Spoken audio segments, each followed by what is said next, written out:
Hello friends, welcome to my YouTube channel. आज हम लोग एनसीईआरटी का सीरीज स्टार्ट करने वाले हैं। खासकर 7 जेपीएससी के लिए बहुत ही महत्वपूर्ण है। जो भी स्टेट पीसीएस का तैयारी कर रहे हों, पहला सब्जेक्ट देखते हैं हम लोग भूगोल। ओल्ड एनसीईआरटी है कक्षा 6 का। चलिए लेसन 1 सौरमंडल में पृथ्वी। मेन टॉपिक हम लोग डिस्कस करेंगे अच्छी तरह से। पहला है पूर्णिमा। जिस दिन चंद्रमा आकाश में पूरा दिखाई देता है उस दिन को क्या कहते हैं? पूर्णिमा कहते हैं। सामान्य ये 1 माह में 1 बार ही होता है। ठीक है, नेक्स्ट है अमावस्या। अमावस्या क्या है? 15 दिन के बाद हम पूर्ण चंद्रमा नहीं देख सकते हैं।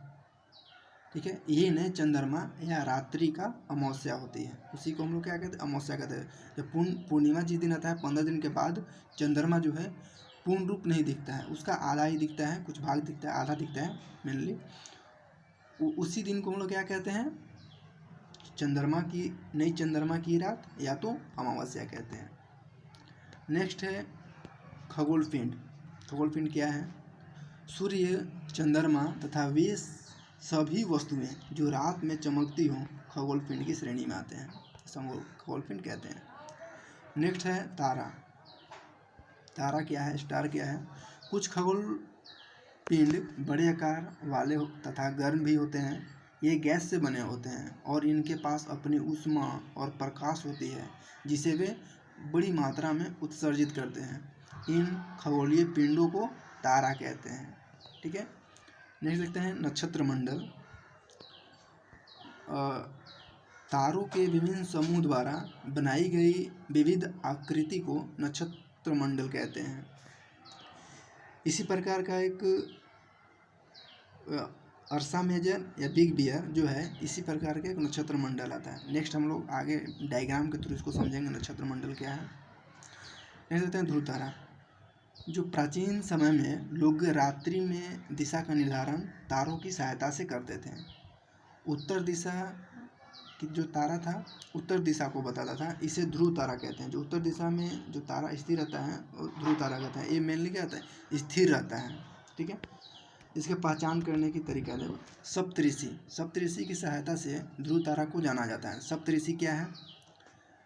सप्तऋषि के सात तारों का समूह को सप्तऋषि कहा जाता है। देखिए 1 स्टार, 2 स्टार, 3, 4, 5, 6, 7 स्टार। एक व्यक्ति, मान लें यहाँ पे कोई व्यक्ति है और पश्चिम में अगर जो व्यक्ति है और उत्तर दिशा के अगर पश्चिम से अगर उत्तर दिशा के देखेगा तो संकेतिक तारा है। यहाँ पे इससे नहीं दिखा है, यहाँ पे संकेतिक, इसको हम संकेतिक तारा कहेंगे।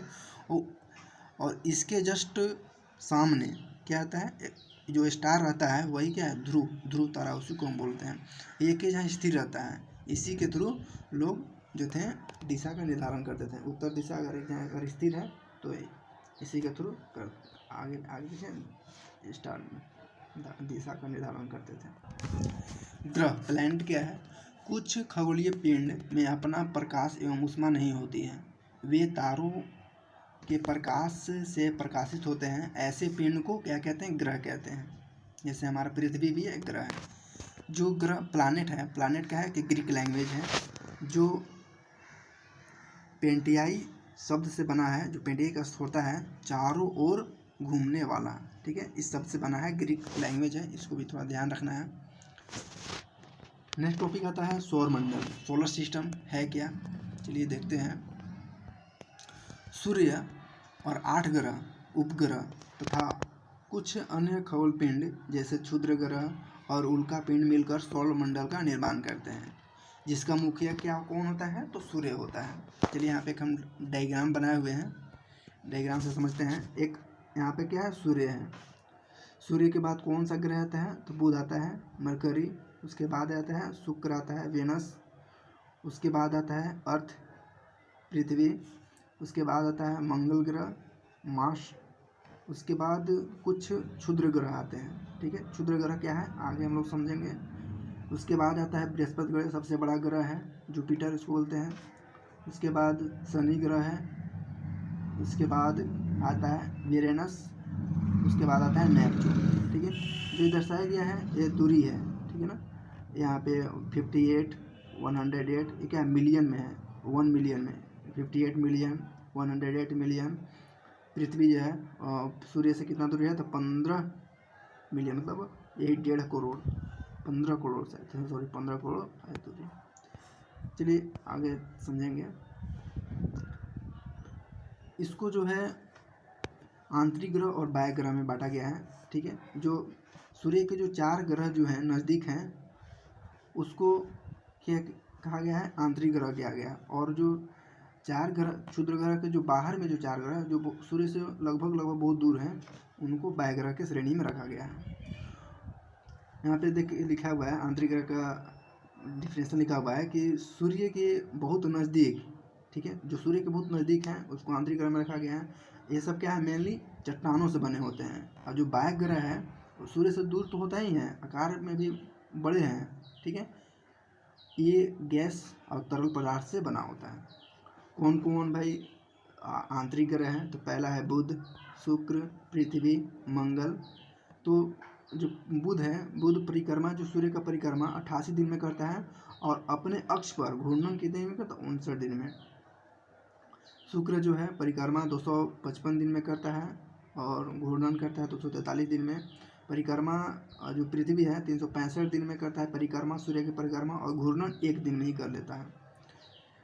मंगल जो है 687 दिन में करता है परिक्रमा, घूर्णन जो है कितना दिन में करता है, मात्र 1 दिन में करता है। इसके पास कितने सैटेलाइट है, मतलब चंद्रमा की संख्या कह सकते हैं, या तो इसको क्या कहते हैं उपग्रह, 2 हैं। पृथ्वी के पास भी 1 है चंद्रमा।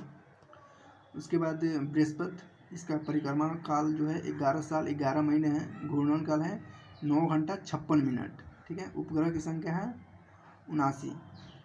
शनि आ जाता है आंतरिक ग्रह में, उसका 59 साल 5 मंथ क्या है, परिक्रमा का है, घूर्णन है 10 घंटा 40 मिनट, उपग्रह की संख्या है 62 है। रह जाता है यूरेनस। यूरेनस जो है परिक्रमा का 84 साल में सूर्य की परिक्रमा करता है, घूर्णन है 17 घंटा 14 मिनट में वो अपनी अक्ष पर घूर्णन करता है। इसके पास उपग्रह की संख्या कितनी है, तो 27 है। 8वां ग्रह आ जाता है वरुण, नेपच्यून। इसका परिक्रमा काल है 164 साल में सूर्य की परिक्रमा करता है, घूर्णन जो है 16 घंटा 7 मिनट में अपने अक्ष पर घूमता है। और इसके पास उपग्रह कितने हैं, तो 13 है। चलिए नेक्स्ट रखते हैं सूर्य। सौरमंडल के केंद्र में सूर्य स्थित है। सूर्य जो है सौरमंडल का, जो सौरमंडल के लिए प्रकाश एवं ऊष्मा का एकमात्र स्रोत है। सूर्य पृथ्वी से लगभग 15 करोड़ किलोमीटर दूर पर स्थित है। नेक्स्ट है प्लैनेट। क्या है प्लैनेट, हम लोग समझ ही गए हैं। हमारे सौरमंडल में 8 ग्रह हैं, ठीक है। जो सूर्य की दूरी के अनुसार इसका NCERT में दिया हुआ था, ट्रिक दिया हुआ है।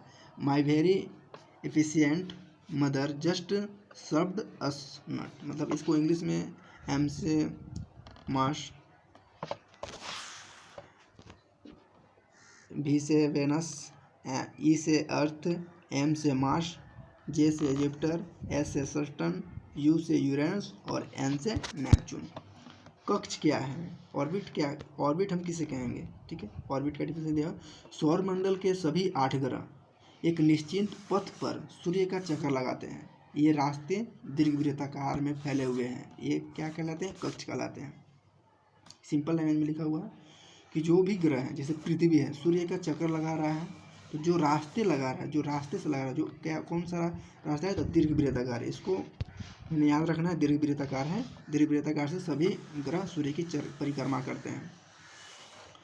इसी को हम क्या कहते हैं, कक्ष कहते हैं, ठीक है। नोट में देख लेते हैं, मेन टॉपिक है। बुध जो है सूर्य के सबसे नज़दीक है, उसे जो है सूर्य के चारों ओर एक चक्कर लगाने में 88 दिन लगते हैं, ठीक है।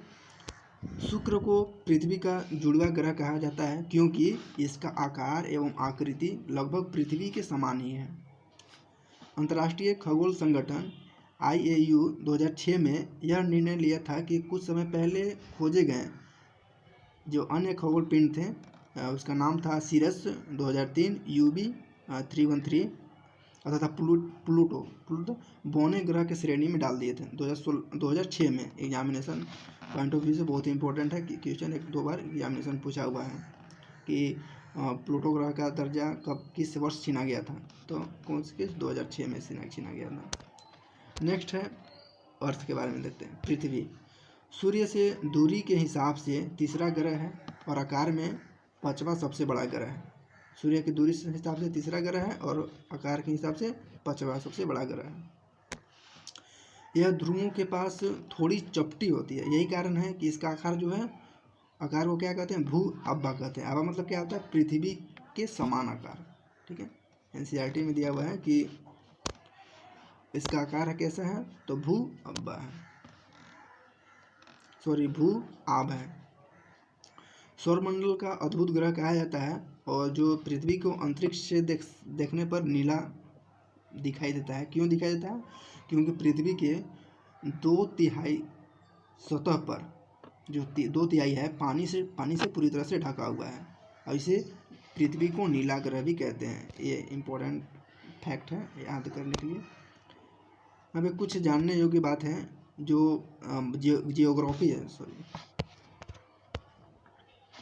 जियोग्राफी है। जियोग्राफी कौन सी भाषा है? तो ग्रीक भाषा है जिसका अर्थ होता है पृथ्वी का विवरण।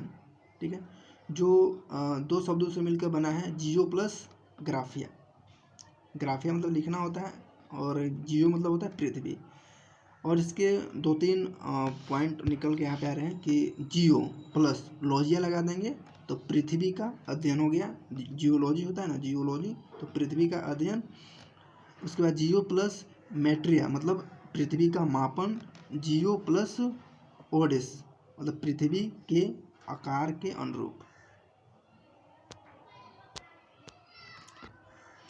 नेक्स्ट देखते हैं हम लोग चंद्रमा। पृथ्वी के पास एक उपग्रह है, इसका व्यास क्या है? पृथ्वी के व्यास के 1/4 है। ठीक है, दूरी कितना है? पृथ्वी और चंद्रमा के बीच की दूरी है 3,84,400 किलोमीटर। ठीक है, और पृथ्वी से दूरी है 3,84,400 किलोमीटर। और देखिए उपग्रह क्या है? सैटेलाइट्स। ठीक है, सैटेलाइट्स हम किसको कहते हैं? उपग्रह किसे कहते हैं? एक खगोलीय पिंड है। ठीक, क्या है? एक खगोलीय पिंड है जो ग्रहों के चारों ओर चक्कर लगाता है, जैसे चंद्रमा है। क्या है? एक उपग्रह है। मानव निर्मित भी उपग्रह है। मानव निर्मित देखिए एक कृत्रिम पिंड होता है, जो मानव निर्मित जो उपग्रह है जो साइंटिस्ट बनाते हैं, एक क्या है? कृत्रिम पिंड है। यह वैज्ञानिकों के द्वारा बनाया जाता है जिसका उपयोग ब्रह्मांड के बारे में जानकारी प्राप्त करने एवं पृथ्वी पर संचार माध्यम के लिए किया जाता है। यहाँ पे एक रोचक बात नोट करने की बात है। नील आर्मस्ट्रांग जो थे पहले व्यक्ति थे जिन्होंने 21 जुलाई 1969 को सबसे पहले चंद्रमा की सतह पर कदम रखा था। ठीक है, ये तो सभी को जानते हैं कि नील आर्मस्ट्रांग वो गए थे चंद्रमा पर, सबसे प्रथम व्यक्ति थे। कब गए थे? डेट याद रखना है, 21 जुलाई 1969। और देखिए अंतरिक्ष में उपस्थित भारतीय उपग्रह। ठीक है ना, जो अंतरिक्ष में है भारतीय उपग्रह जो स्टेशन बनाए गए हैं उसका स्टेशन के नाम देखिए, इनसेट, IRS, एडुसेट इत्यादि। ये है 3 स्टेशन है, और भी नाम है तो 3 मेनली याद रखना है कि कौन कौन है। इनसेट, IRS, एडुसेट, ये भारतीय उपग्रह अंतरिक्ष में उपस्थित हैं, अंतरिक्ष स्टेशन। चंद्रमा पृथ्वी का एक चक्कर लगभग 27 दिन में पूरा करता है। जो चंद्रमा है पृथ्वी का चक्कर कितने दिन में लगाता है? तो 27 दिन में लगाता है और अपने अक्ष पर लगभग 1 दिन में ही पूरा करता है। सॉरी, इतने ही दिन में पूरा करता है जितने दिन में जो पृथ्वी है। ठीक है, आप मान लीजिए पृथ्वी है, यहाँ पे चंद्रमा है। ठीक है, जो इसका चक्कर लगा रहा है गोल गोल ऐसे लगा रहा है, चक्कर लगा रहा है, पृथ्वी का चक्कर लगा रहा है, कौन है? चंद्रमा लगा रहा है। तो अपने अक्ष पर भी लगभग वही टाइम में अक्ष पर परिक्रमा करता है, सॉरी घूर्णन करता है। और परिक्रमा कितना दिन करता है? तो 27 दिन में पृथ्वी का परिक्रमा करता है। इसी कारण पृथ्वी से हमें चंद्रमा का केवल एक ही भाग दिखाई देता है। यही कारण है कि चंद्रमा का एक भाग दिखाई देने का, क्योंकि वह जब पृथ्वी का तो 27 दिन में चक्कर लगा रहा है और जो अपने अक्ष पर जो घूर्णन है उतना ही दिन में कंप्लीट कर रहा है। ये चलते उसका एक भाग ही पृथ्वी पर दिखाई देता है। और बड़ा दिखने का कारण क्या है, तो क्या है, पृथ्वी के मतलब नज़दीक ही है, यही चलते वो बहुत बड़ा दिखता है और अन्य ग्रहों की अपेक्षा। क्षुद्र ग्रह एस्ट्रॉइड्स किसको कहते हैं, ठीक है। तारों जो है, तारों, ग्रह और उपग्रह के अतिरिक्त असंख्य छोटे पिंड भी सूर्य के चारों ओर चक्कर लगाते हैं। इन पिंडों को क्षुद्र ग्रह कहते हैं। ये मंगल और बृहस्पति के बीच पाए जाते हैं। और डायग्राम हम लोग दिखाए थे कि वहाँ पे जो क्षुद्र ग्रह हैं क्या है, वही क्षुद्र ग्रह होते हैं, ठीक है। तो वैज्ञानिक के अनुसार ये ग्रह के ही ये भाग है। वैज्ञानिक के अनुसार जो है लोग कहते हैं कि जो ग्रह है वो ग्रह के ही भाग हैं जो बहुत वर्ष पहले विस्फोट के बाद ग्रहों से टूटकर अलग हो गए और जो सूर्य के परिक्रमा करने लगे, तो उसी को हम क्षुद्र ग्रह कहते हैं, ठीक है। नेक्स्ट है उल्कापिंड, मेट्रॉइड। सूर्य के चारों ओर चक्कर लगाने वाले पत्थर के छोटे छोटे टुकड़े को उल्कापिंड कहते हैं। जो छोटे छोटे पत्थर है सूर्य के चारों ओर चक्कर लगाते हैं, उसी को क्या कहते हैं, उल्कापिंड कहते हैं।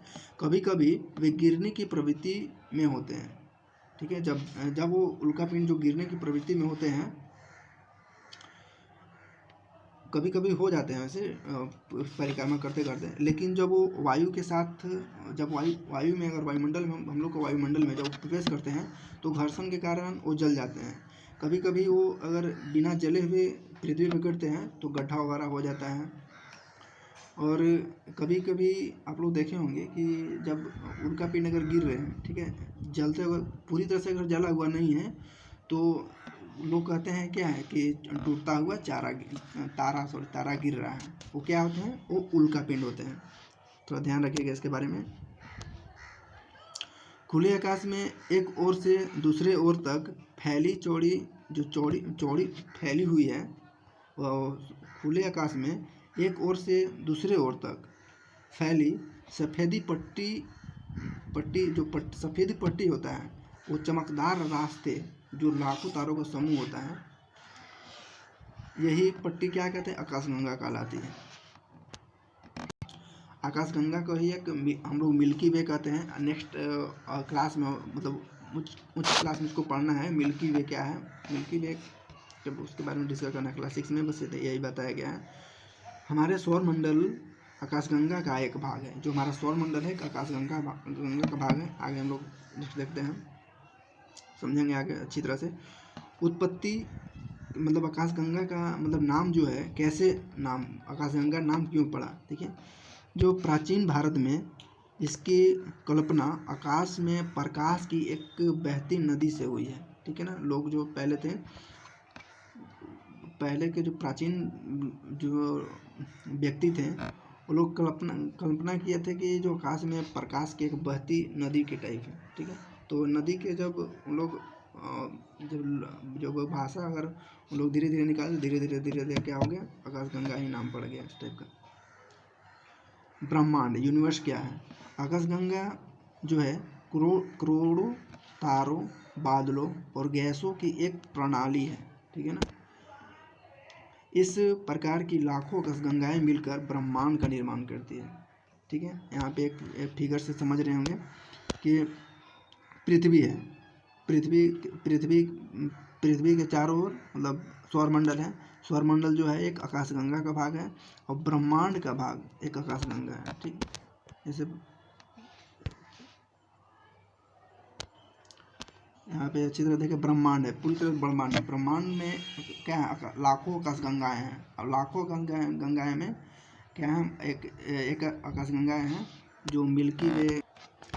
जो हमारी आकाशगंगाएं हैं वो जो अति में सौरमंडल में जो हमारी हमारा सौरमंडल जिस आकाशगंगा में स्थित है उसे हम लोग मंदाकिनी कहते हैं, ठीक है। और जो सौरमंडल में ही क्या है, पृथ्वी है और अन्य ग्रह हैं, 8 ग्रह हैं। चलिए इस तरह से लेसन 1 समाप्त होता है। नेक्स्ट कल हम लोग देखते हैं इसके दूसरी लेसन को देखेंगे। दूसरे लेसन में पढ़ना है ग्लोब अक्षांश और देशांतर रेखाएं दूसरा लेसन है कक्षा 6 के। इसी तरह से हम लोग पूरी तरह से कंप्लीट करेंगे। Thank you for watching. अगर हो सके तो आप इसको सब्सक्राइब भी चैनल को कर दें अगर यूजफुल आपको लग रहा है तो, और शेयर भी करें। Thank you.